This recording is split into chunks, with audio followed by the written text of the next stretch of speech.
Welcome back to Deck Tech for Decks. I'm your host Caleb. Today we're going to be talking about Jin Sakai because I think people are missing something about this card. It's already been branded as another boring Voltron deck, and that is not what this commander is at all. So let's get right into it. After you guys click on that whatnot link and claim your free $15. Additionally, you guys can get 10% off all of your Tolarian library proxies whenever you use code DT4D. I'm now sponsored with Baron of Dice. This means you guys can get 5% off whenever you guys use the code DT4D or click the link in the description down below. I'm a huge fan of the awesome art on their deck boxes and just the way they look in general, and you can pair up those awesome deck boxes with high quality playmats that match those deck boxes. Thank you, Baron of Dice, for sponsoring this channel. Now let's first read Jin Sakai so we understand what he does, and then I'll go through what I think people are missing about this commander. This guy is one generic, one blue, one white, and one black. He's a legendary creature human samurai, which is also cool. We're going to get into that a little bit later. And then it says whenever Jin Sakai deals combat damage to a player, you get to draw a card. And then it says whenever a creature you control attacks a player, if no other creature is attacking that player, you get to choose one. Either it can gain double strike until end of turn, or it can just straight up not be blocked. What's really cool about this is in Commander, you actually have 3 opponents. We all know that already. So this means up to 3 different creatures are going to benefit from this each turn. And I think that's what people are missing about this. This is, I'm going to give all of my creatures double strike. This isn't Voltron deck. Now, are we going to use equipment? 100%. This wants to be an equipment deck. But this is not just another boring Voltron deck. This is a Voltron deck that utilizes on combat trigger cards to get double combat triggers using double strike to deal a lot of damage to our opponents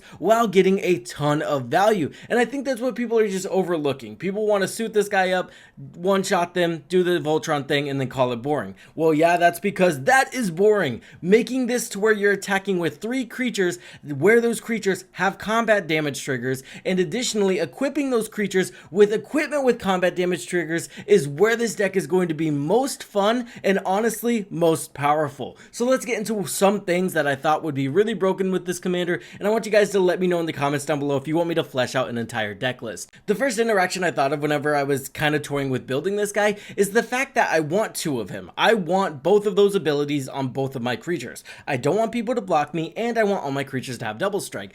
Good thing is there's a plethora of different ways to just generate token copies of a legendary creature in blue now. This is no longer a niche effect. This is an effect that can happen very frequently, and we even have Helm of the Host, an equipment card that allows us to do this. So while we're leaning into equipment, we might as well use Helm of the Host to do this as well. Don't forget that our commander also has a combat damage trigger, so he's at least going to draw you 2 cards if he has double strike. And now, with 2 of them on the battlefield, all of them are going to have double strike and they can't be blocked. So we get our cool combat damage triggers, our opponents can't stop us, they're going to take a lot of damage, and we're going to get a lot of value. And I think that's what the core of this deck needs to be. Combat damage equipment, combat damage creatures, dealing combat damage to our opponents. So you're going to get like double value but quadruple value because the creature has the combat damage trigger, the equipment has the combat damage trigger, and additionally you're doing it twice. There's also a very real strategy that's starting to become prominent that I think this guy could be very good at helming. There is a lot of mill cards in black that mill you whenever you deal combat damage. Self mill, very powerful. And then there's also a lot of cards in these colors that allow you to return an equipment card or even artifact cards from the graveyard back to the battlefield or your hand. So I think it could be a very powerful strategy to maybe have a little bit of self-mill going on while you get that ton of card advantage, and all we have to do is bring all of our equipment back with something like a Squall. This is a 4 CMC creature, legendary creature, human knight mercenary. It says whenever a creature you control attacks alone, it gains double strike until end of turn, so it kind of meshes with a double strike. And then additionally, whenever Squall deals combat damage to a player, return target permanent card with mana value 3 or less from your graveyard to the battlefield. So not only does this utilize the fact that we're trying to equip him and get a powerful combat trigger, he also has a powerful combat trigger that also is going to reanimate the majority of our equipment, because a lot of the equipment that we use does not buff our creatures up very much, but it does just have very useful effects. Like your Umazawa's Jit. This is a 2 CMC artifact that says whenever a equipped creature deals combat damage to a player, you get to put 2 charge counters on it. And then you can remove charge counters from it, and then equipped creature either gets +2/+2, you can give a creature an opponent controls -1/-1, or you can go ahead and gain 2 life. Honestly, -1 sounds weird. It's like not a -1 counter though, but anyway, moving on. This is an extremely powerful equipment that we can utilize in this deck. The Sword of Feast and Famines and Hearth and Homes. You have your Sword of Fire and Ice. These are all combat damage trigger that additionally are going to protect our creatures.